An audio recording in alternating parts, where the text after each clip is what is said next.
feel like they're gonna do maybe DP safe lane versus Centaur. You think so? Yeah, just the life drain on Centaur completely destroys him, and DP can kind But of. she's not as strong anymore, right? Because we talked about, the fact that the Crypt Swarm.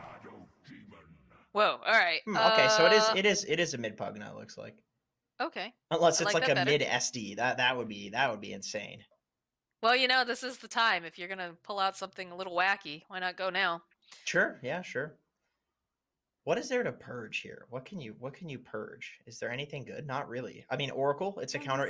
SD is a counter to Oracle because if you put the ult on somebody who's getting Oracle ulted, it just constantly purges, so you can't ever heal them. Yeah. So that is a pretty good counter to the Oracle. And They're not setting up for a Mirana, right? I would imagine not again. I don't know against these heroes. I don't see why Mirana would be super sick. I feel like they were playing some Mirana recently. They really Like I need think they put some. Murdoch on the Mirana, I but I think they don't need think some you want to play hardcore that too. carry. Like, yeah, They need like some anti-mage level carry. I mean, I don't think it's going to be anti-mage because the hero's like just not that great in this game, and with their heroes, but they need something that can carry to that degree. So, I mean, Ricky sounds pretty good. yeah. Let's see. Something that gets in the back lines too, takes out the Oracle fast. They could also do some Alchemist. There are 4 heroes right now are pretty good at just running around and fighting. Tusk is a pretty good early game hero, so you can run around and like mess with the Alch in the jungle. That's pretty annoying, but I'm just thinking like they really need a solid win condition in their last pick for Furia, or they're just gonna get destroyed by Death Prophet Pangolier. This is a very aggressive lineup coming out from the side of Crazy, which gets online very, very fast too. Yeah, I feel like they're mid. They're gonna pick their mid on Crazy. Crazy gets banned out, so I feel like DP is not their mid, but maybe I'm wrong about that. It's just a gut feeling against the Centaur. So I'm still liking the Ricky, just because I know RDO plays it, and it's something that can like very heavily carry this game and potentially snowball. It doesn't exactly hit creeps though. Making the space though too. Like that's another thing that it just feels like FURIA has not been playing comfortably together. They go for the gyrocopter. Okay.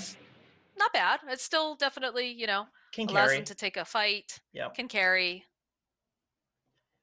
Yeah, not bad. Certainly not bad. It's the thing with the gyro versus the Ricky is it's a hero that can actually jungle while Furia is making space somewhere else with these fighting heroes. Whereas Ricky couldn't really do that. You'd be really banking on just killing the enemy team all the time. Whereas with Gyro, you can kind of do both. You can jungle or you can kill the enemy team. He's good at doing both.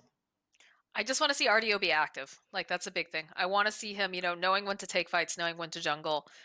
It feels almost like Tomato used to do this a lot too in South America, where like he would be doing very well, but then he'd keep farming. He'd just keep farming nonstop and would not like join in on fights. And I feel like that's kind of an issue that we've seen with RDO in the past too. I have seen him get very what was it on? I can't remember now because it's a lot of days of Dota, and every day in quarantine is basically the same day. It feels like some days. I feel like Morph is the last pick. I just want to call the last. I feel like it's Morph. Right. Oh, never mind. Lycan. Just kidding. God damn it. So it is a mid Death Prophet then, most likely. It could be a mid Lycan still. It could still be a mid Lycan. Let's see. KZU's definitely playing that Pango. It's a 5 Pugna. Murdoch is going to play the Shadow Demon. Okay. Oh, it is. Okay, so it's a Lycan mid, Death Prophet safe lane. Okay. Interesting. Yeah. How do we feel about this? Well, I mean, I like the Lycan mid. I think Lycan is like more of a mid hero than he is a carry, honestly. Like this is what people have been playing in pubs since it was considered to be broken in this patch. So I'm surprised that more people haven't been playing it mid. People have been playing it like safe lane and competitive, and then in mid in pubs, which is really weird to me. But Lycan with levels is just insanely strong, and he can just outlast hit almost anybody in the mid lane with the wolves. So he's a really good like static mid.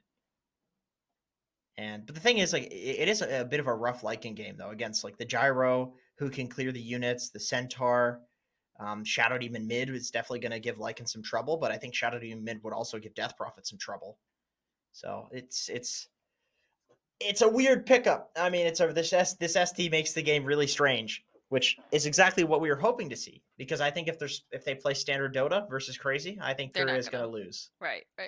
I guess the only thing that I'm worried about on FURIA is the fact that they have the same garbage Pugna gyrocopter thing. I don't like it. I just feel like it doesn't do enough with having the Pugna as the 5. I do like the off lane though. I do like their choice with the Centaur and the Rubik, although like you said, you can just purge off that retaliate.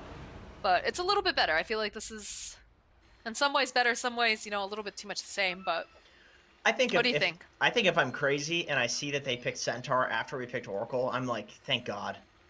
Thank God they picked that hero. It's just it's just so hard to you can't play Centaur in the way that makes him strong against Oracle. Like there's just no way. You just have a 15-second cooldown purge instantly. And then like if you take away the retaliate, Centaur's just like a generic stunner with Rubik, which could basically be any offlaner. Right. So that does concern me, is that I feel like I get it. I get the like, this lane is so good, let's just do it anyway. But I have been on the other end of this matchup, and it is not fun at all. So I get making the mistake the first time, and then the second time, I don't think it's going to happen again. You know what I mean? Like, right. I feel like they're going to lose this game and then never pick this hero into Oracle again. That's definitely possible, for sure. I like it better than the Winter Wyvern Sand King lane, though, from last time. So yeah, we're inching in the right direction. Once again, I really think that they could have just cut with that lane. And I think this is the same. Like, I think Centaur can just go behind the tower and kill with Retaliate. That's always the nice thing about a lot of these offlaners, is they have the ability to just manipulate or kill creeps. So if a lane is ever hard, you just say, okay, I'm not laning, you know? Okay, yeah. Well, we've seen plenty of that so far this tournament, where just people are making their own lanes. And in some cases, it's Eternal Envy making his own side lane and mid. And those teams that are doing that are winning, because it gives you the ability to not just get stomped in lanes where the enemy team like counterpicked you. I love that Moonmander's going bot again on this Tusk to start. He's got, I love the cosmetic, the fish arm that he's got. That one's really cool. That is a cool one. He's got the golden one too, I think. Or is that just oh yeah, it's golden. Golden Piscian Pulverizer, yeah. That's really cool. Yeah, that looks like it's something out of World of Warcraft, like the gnomes. The gnomes made that. I love putting down that forward ward there. Keep a good eye on stuff. I'll just throw out that root there.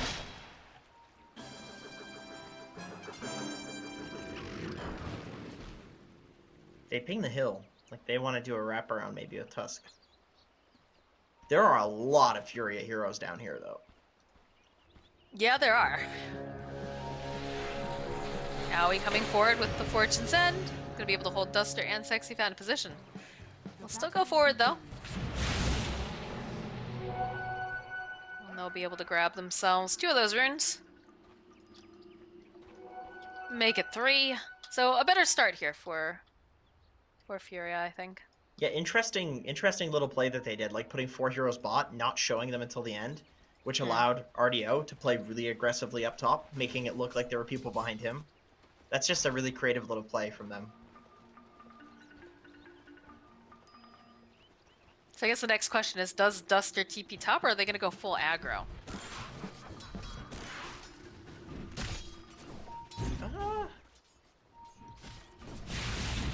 I mean, I imagine you would want a TP up here. I feel like you don't just leave a Pango to solo. This hero's very good when played as like a solo hero. A little bit of a D-ward going on here. They're expecting it. No, they're leaving Duster down here right now, so... Interesting choice. I guess, they want to be more aggressive, which I do like. I don't know, how do you see this? I feel like the Pango's just going to get too much, and he's going to become a really big problem. Yeah, it definitely Pango's going to get a lot. I also think, like, once Tusk and Oracle get some levels, I think this bot lane is really difficult for FURIA. Like they don't scale like you know, Rubik Pugna do not scale in the early game like Tusk and Oracle do. Like Tusk is arguably top 3 best level 2 heroes in Dota, because then he has Snowball and Tag Team. Like this hero's so nuts in the early levels. Same with Oracle, because you have the Purge and then the nuke. Oh yeah, once you hit like level 3 or what, that's really, you get a lot of damage out from your Oracle. And then with Rubik, he's got like a tiny little stun and a nuke. It's like whoop-de-doo, you know? Yeah, they got level 2 on Tusk. They want to get active. Hiko's got to be careful here. Yeah, you can already see he's just running at him. Throws the shards out plus the tag team. Throw out a Fade Bolt. It's just so slow right now. This is not looking good. It's going to be the first blood going over to Aoi. Hero's just so good at level 2. And 3, and 4, and 5. And then he's the same for about 15 levels. Feels like a lot of action's going to go on down here in the spot lane. Let's check in with the other lanes, though. Looks like Bryle 13 and 5 as compared to 10 and 1 on Murdoch right now. Does have that bottle, though, is going to be able to go ahead and do a little bit more spamming. I'm worried about this top lane. CR4ZY getting a good start. Hold that thought, Sexy Fat down here. He's gonna get caught up in the shards, and a big old nuke coming through with a little hit from Skeeter. They'll get themselves a kill on the Centaur. Once again, I'm not entirely sure what they can do. It's just you're fighting against these like ridiculous level 1 to, or level like 2 to 3 supports on the side of Crazy. I mean, Death Prophet's like okay when you get level 2 to 3. She doesn't really matter. It's really the other hero. So Duster just goes top. See that missile? Look at these TPs coming out, though. They want to protect him. Oh, so close. Barely 10 hit points there. God damn. That was very, very close. That would have been great for them if they had been able to find that. But my next question is now, I mean, obviously they've adjusted, but would it have been better just to have Hiko and Sexy Fat down here just for the level advantage against the tri-lane? Or is that just a way of holding Tusk into the lane with you? I think so. I think you probably want to just start as a safe lane. I mean, like Centaur can just go cut the wave, you know. Like this hero has ways of playing the lane and getting a lot, even with like he can do that alone. So I don't really see much of a point in tri-laning him unless you really want to give Gyro early levels. But then you're also giving CR4ZY early levels. So you're basically saying you value Gyro's early levels over Pango's early levels, which I don't think is that big of a difference. So Stomp out, they might have miscounted here with the toss back here. Moonbinder's trying to run away. The shard block, not going to be able to save him. Skeeter now having to move away. Using that Spirit Siphon, all the charges used up now. It's a good use of the Invis rune. They should have known, though, too, because they saw Hiko grab it up in the bottom lane. I'm surprised that they still went on the aggressive here, but perhaps they thought he was going to make a move on the mid. Yeah, I mean, I guess so. I think Moonbinner also just a very aggressive player in general. Yes. Well, that's your pause fours, right? They have to be aggressive. Yeah. Last game we saw him diving the tier 1 mid and just kind of feeding, but you know, for every 4 or 5 hits, I suppose there's got to be a couple of misses in there. Rune's gonna get picked up. Looks like it should be an even split 2 and 2. I love this Vessel build on DP. Uh-oh. Hiko. Sexy Fat, waiting patiently. Does he have the stomp? He's... God, it takes forever to roll back on that stomp. It does. It's not as good as the stomp as people treat it like it is, you know? Everybody's like, oh, that Centaur, it's an instant disable. No, it's not. Murdoch? Oh, a nice save at the last second here. Not sure if it's going to be enough. He's going to turn back around. He's trying to get the kill onto Aoi before he dies here. He'll be able to get it, Bryle. Chewing away. And that regen, though, coming out on Murdoch. Dude. He has to turn back around. That regen. Oh my god, that is unfortunate. If he didn't have that, they would have definitely gotten the kill on Murdoch. Yeah, definitely. It's wild. Moon Meander doing Moon Meander things, finding himself a courier pickup. Oh, Murdoch! Oh no, he stayed just a little bit too long! Has double damage here. He's trying to bottle his way through. Shards will come through as well. I don't think Moon Meander wants to go after this, though. So I was about to say that this Shadow Demon doesn't seem like it can do anything against the Lycan mid, but it does not seem that bad. I mean, he's actually doing pretty fine. He's got a little bit of a level disadvantage, but after that fight, I mean, he seems like a pretty tanky boy. You know, he's got the stack. He's waiting to farm it. He's going to be huge. They spotted. I mean, they did spot it over on the side, but they don't really have anyone who can take Pango roll. That's pretty much like maybe a swashbuckle. No, he's got to ult it, man. He's got to ult. That's definitely not how you want to use that, but yeah. The options there. So at level 5 now on the Death Prophet. He's keeping up here, Centaur as well. Just hitting that 5. Oh no, here you go. He's gonna have to move himself around the corner. Snowball's coming through. Sexy Fat waiting though. Does go for the stomp, but it doesn't connect. He's trying to slow him down a little bit. That Crypt Swarm, one more hit should do the trick, and there it is. Skeeter getting a kill. Couldn't get the courier though. Fade Bolt damage reduction. It's too much. True. Fade Bolt plus Centaur's Retaliate makes it impossible to hit this guy. Like, you just take more damage than you do. I mean, that's why he's Death Prophet. That's why he's got the Spirit Siphon. Brawl just taking the mid lane tower. It doesn't look like Murdoch's interested at all in defending Murdoch's this. smoked up. He looks like he wants to make something happen here. Sexy Fat playing a little bit. They'll open up. Get the stomp off this time, no problem. And they get a nice kill here for Sexy Fat. He is almost now level 6, but this is going to come at the cost of a lot of damage on this mid tower. Lester making his way over, just trying to clear it out a little bit, but isn't going to be able to. Prowl draws the arrow, says that he's heading top next. He's looking to get active. I like it. I think that's the right way to play it. Yeah, definitely. Lycan mid. I mean, he's got so much tower taking potential, and nobody's the same level as him. Like, this is what you have to abuse if you're playing this hero. Is it? Oh, the stomp coming up from Sexy Fat, though. Interrupt. He goes stuck in the shards. Take a little bit of damage. But RDO has also made his rotation bottom. They're trying to be more active. I like this. They're going to try to take this tower. But this Lycan is going to be a force to be reckoned with. Moonmeander hiding behind the tower. They've got that Shadow Poison coming out from Murdoch, trying to stack it up a little bit. Only have 3 right now. Sexy Fat gonna run into Moonmeander here. Looks for the stomp, manages to land it. More of this lovely Shadow Poison. Snowball gonna buy a little bit more time. It's aimed over on Sexy Fat. Should be an easy kill. Moonmeander will get taken down, but over in the mid lane here, looks like Bryle's just chasing after Duster. Just has himself a little snack while all that's going down. And back to the bottom lane. They're just all hands on deck. Take this tower. Try to cut off this jungle a little bit, but Bryle is more than happy to take the tower. Sorry, rather, take the jungle here in the Dire side. Gets the outpost too, right before the... Sexy Fat sitting really low. He's got to be careful here. Pops the Swand. KZ bumping off of those shards, unfortunately. Still trying to swerve around the corner. We'll be able to find Sexy Fat. There's going to be the stomp. Snowball coming in as well with the call down. They'll find the kill onto Sexy Fat. KZ having to swashbuckle away. Now Moonmeander, he's stuck over here on the side. He's slowed down with Murdoch, and the damage coming out from RDO gets a double kill.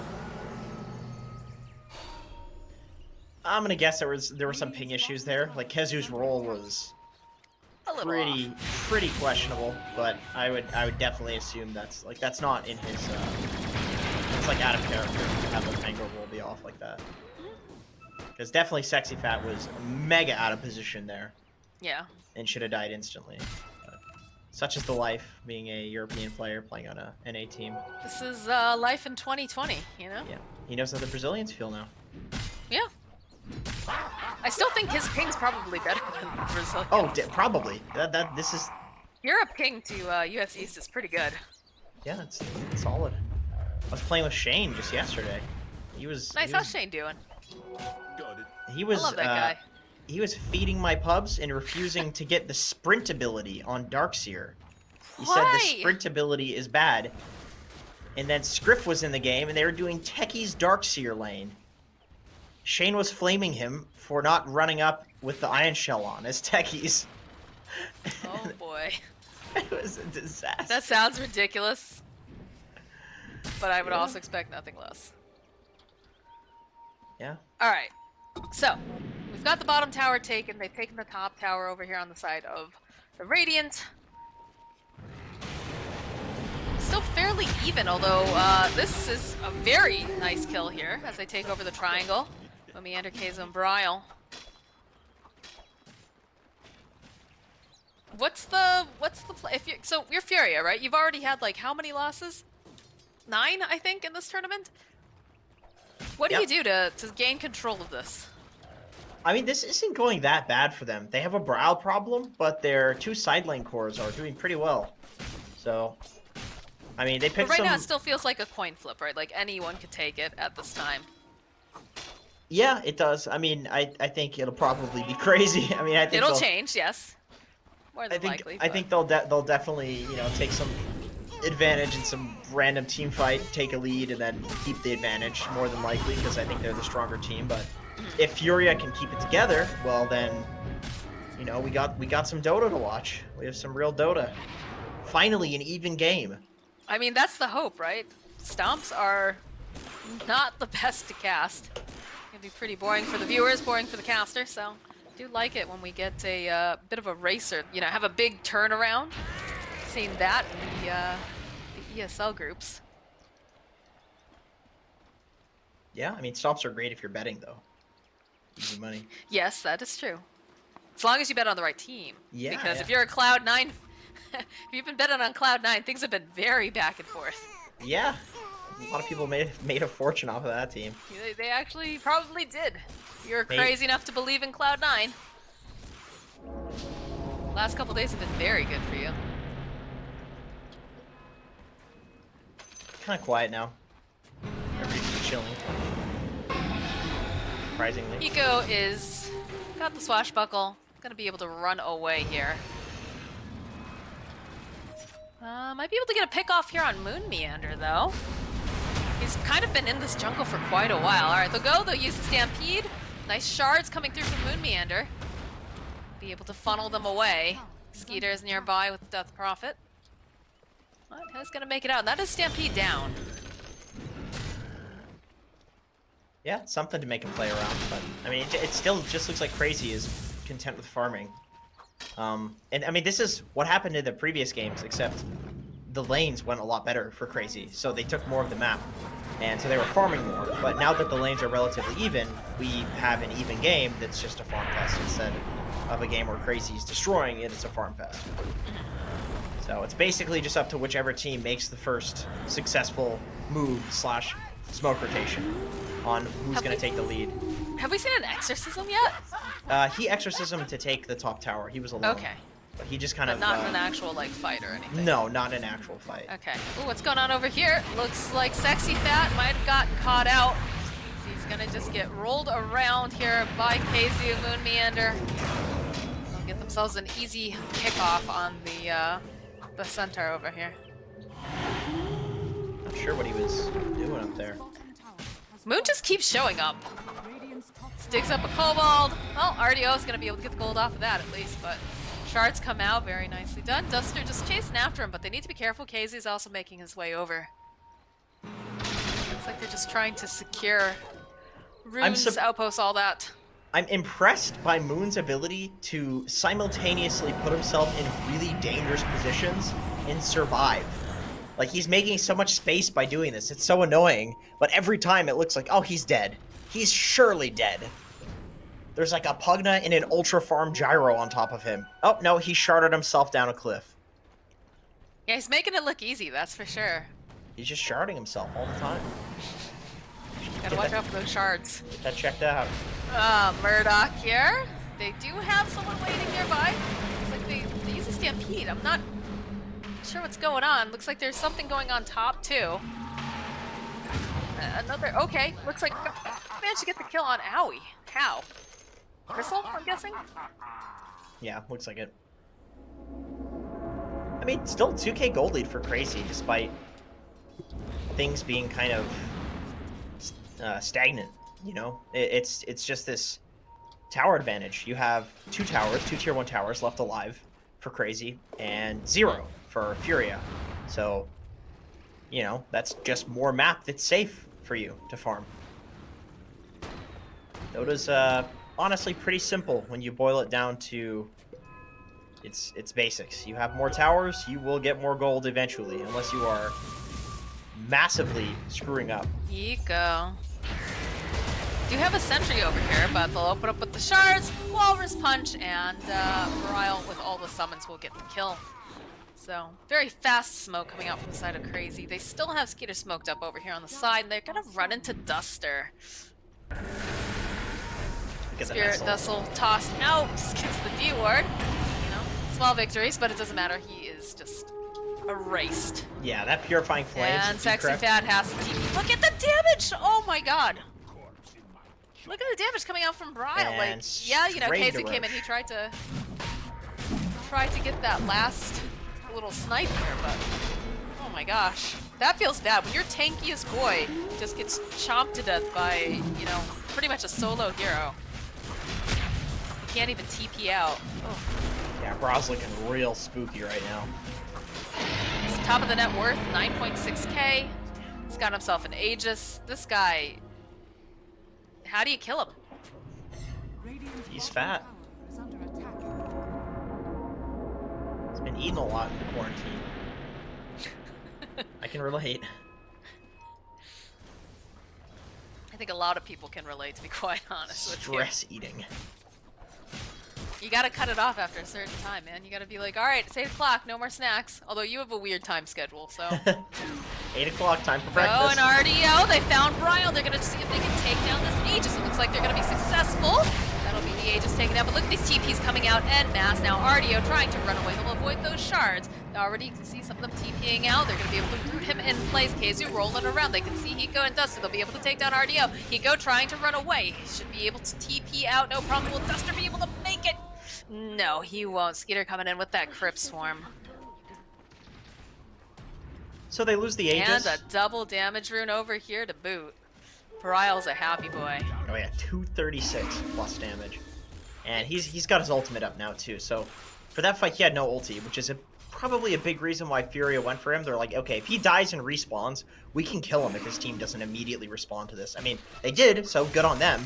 But also a good call to go for him without the ult. But now he's got it up, and he's got a DD, so this is going to be some mid-tower falling, probably. I feel like this is not a team that will not TP to their cores. People seem to do that a lot these days. Like, Dota is just so much fighting now. People are also really fast at doing what needs to be done that's not fighting, that it looks like the fights are happening constantly, because people are so fast at doing the other stuff that all there is fighting. Because that's all that's left.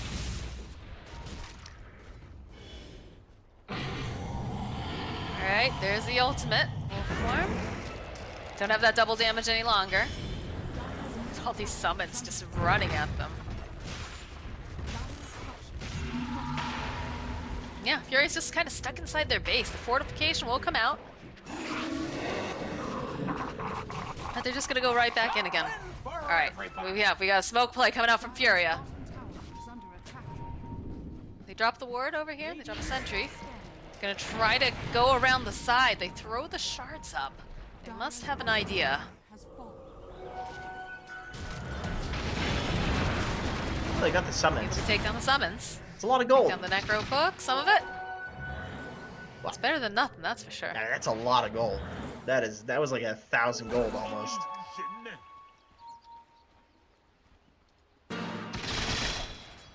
It looks like they've had enough down in the bot lane. They took the tower. Brile's already making his own rotation here to the top. Currently sitting the top net worth as well. 12k net worth on Brile. It's a really nice time to leave that bot area, actually, because you know that FURIA just smoked into there and de-warded and warded. So...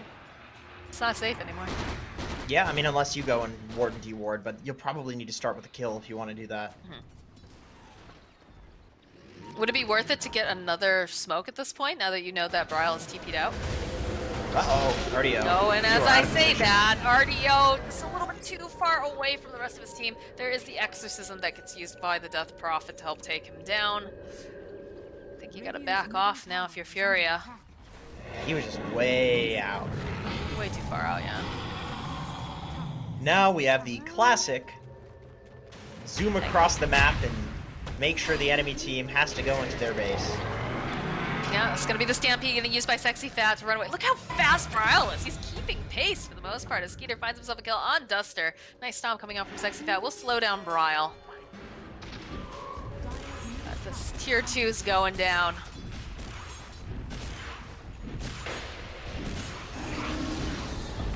Wait, why did I see? Oh, okay, Rubik stole Howl. I see. I saw the Howl on Lycan, I was like, wait a minute, that's old Howl. Because now it's a debuff, but it was Rubik. So they got the 2 remaining tier 2s now, which means that FURIA is certainly going to be stuck in their base from now on. Unless they make some sort of smoke wraparound play, but... They need this BKB on Gyro really badly. Yep, and they're giving it to him. They let him have that stack. They're letting him have the jungle. He does need the farm priority. I think they realize that they... Yeah, I was about to say, if he doesn't have that BKB, the game's basically over. Although, so he's just gonna keep running at them. I don't feel like he's not getting his spells off in fights though. Like I don't really feel like the impact of a BKB will be huge. I don't think his damage is high enough to. I'm not saying that he needs to go for something else. I'm more so saying that I don't think it's gonna be enough. Gosh, he is very dead here. Moon Meander revealing himself, Spirit Vessel, everything. Nice bubble dome coming out from Murdoch, buys a little bit more time. RDO is still alive. They've got the Spirit Vessel, like we said. You can see over on the back lines, KZU rolling around. They want to take out RDO. Bryo's going to be able to find it. Over here on the side, Sexy Fats trying to TP out. They're going to TP out a couple of these people. Hiko, though, not going to be as lucky as Duster is left behind. He's running. He's using Decrepify. He's hoping maybe he can get out, but he's not going to be able to. It's going to be another kill for Bryle. No buyback on RDO, down to 20-something seconds. Buyback is available on Duster, but... What a time to get that kill, He just feels too. like food. Yeah, I mean, they all do. They all really do. Yeah. He did complete his BKB, though. Didn't use any of the charge just yet, but yeah, it's a damage issue, too, I think. Oh, Murdoch. That's a mid laner. Getting... Yeah. Oh, the blink out. Blink away. He blinked out. Owie? He's gonna run right into Owie if he's not careful, though. They see him. Corner. Yeah, he accepts his fate. Goodness. Haven't seen Owie around too much in this game. He's kind of chilling. He's doing his own thing. Well, his teammates are pretty healthy. Doesn't seem like many of them are getting taken out. Yeah, so. I mean, he doesn't need to do much. He's got his full blink. He's just been farming this whole time. Blink Oracle. 24 minutes. You don't see that every day. No, you definitely don't. You don't see it most days. Yeah. Yeah, Bryle is just, he's a very, very big Lycan. What's his next item after the AC? He doesn't have anything queued up. Orchid seems good. BKB, that seems pretty standard, pretty safe. It's weird because it doesn't feel like he really needs it though, even. Place another Howl here. The Stampede's gonna get used over here in the top lane as KZU goes rolling on it. This spot, Duster and Hiko just sitting at a nice little line. Couple of these bounces, Hiko will fall. Duster now stuck in the corner. We got those Necro books, and it's gonna be a dead, very dead Duster. Bryle ulted for bot there. Oh, okay.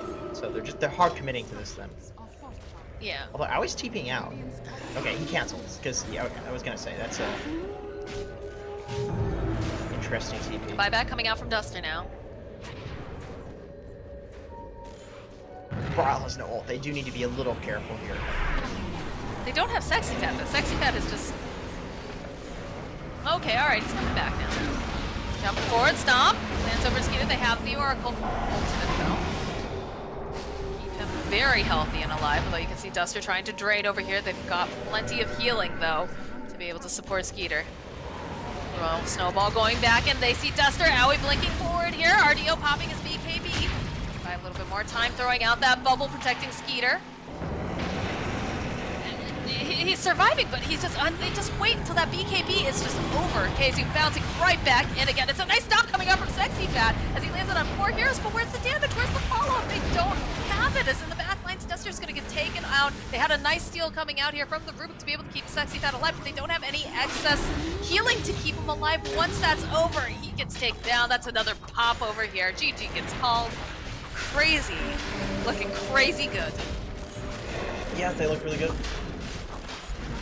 There's a few things with this game. Like it seems like Bryle is just on another level compared Yeah. to honestly.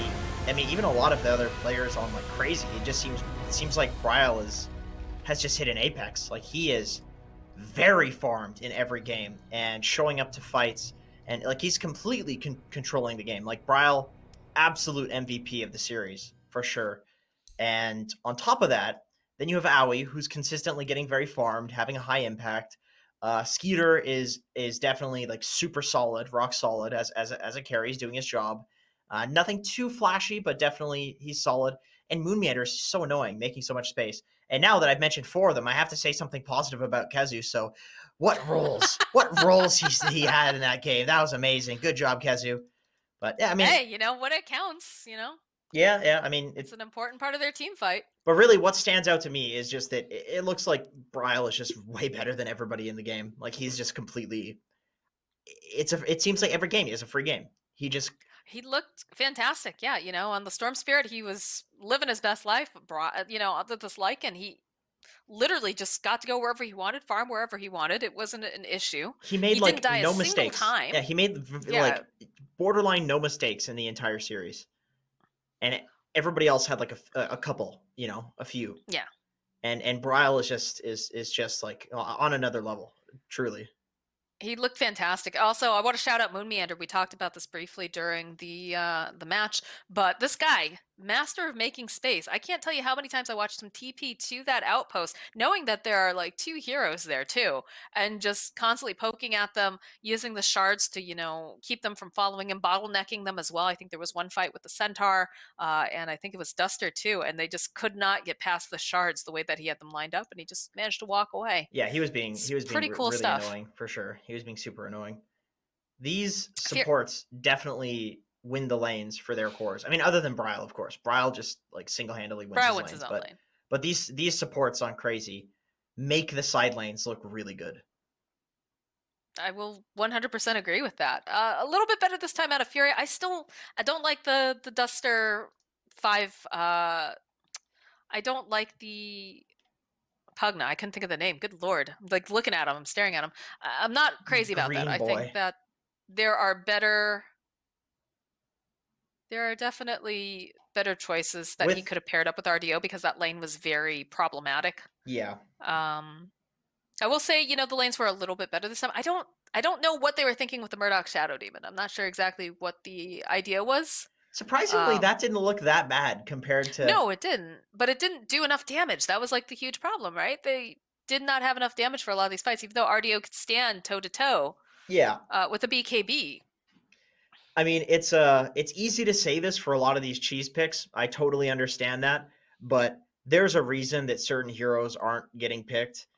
SD just isn't particularly great, especially as a Mm-hmm. mid laner. I think that it's some interesting cheese, but like you said, it really doesn't do enough. Like he made one rotation that was good, but he doesn't have some crazy low cooldown spells or some synergy where he can run around and just completely wreak havoc on the game.